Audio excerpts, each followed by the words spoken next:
want to share with you a few tips on Etude number 9 from my book Modern Etudes. This is a big focus on scales of all types. So we have scales obviously in the right hand, in the left hand, but we also have them an octave apart, a sixth apart and in thirds. And it's great fun to play, and I do hope you enjoy it. With all scale work, it's good to take things slowly. It's always good to take things slowly. But as also is very common when you're practicing scales, to also practice them in dotted rhythms.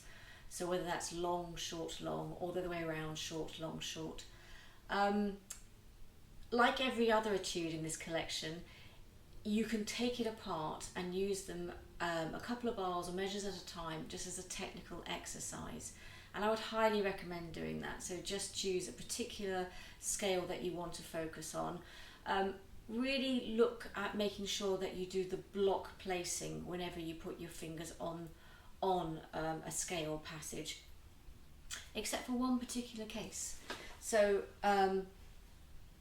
this is where you have the scales in thirds. So for that, I would highly recommend actually just doing them so that you always have just one finger ahead prepared in time. So I'll show you here.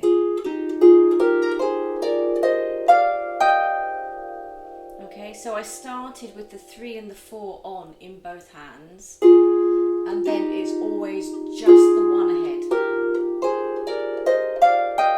So that might feel a little bit strange because it might feel that your fingers are up in the air a little bit more, but that's fine, and it's just only happens a couple of times. Just be really neat with your hands and your fingers and keep them down, and then just go back to your normal placing for all the other scales. In that particular bar, so this is bar 13, just want to really just point out there that it is hands separately until the last 3 quavers or eighth notes, where it is just right hand only, and then it's back to 2 hands.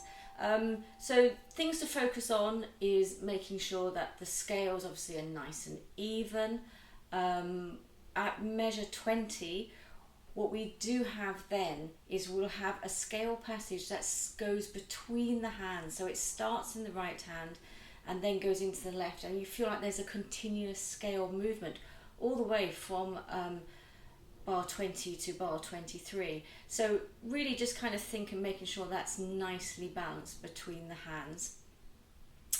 And yeah, that's it. Take it at a steady pace. In the recording, I'm taking it very fast, but you know, take it at a nice steady pace and practice it with the dotted rhythms. And I hope you enjoy.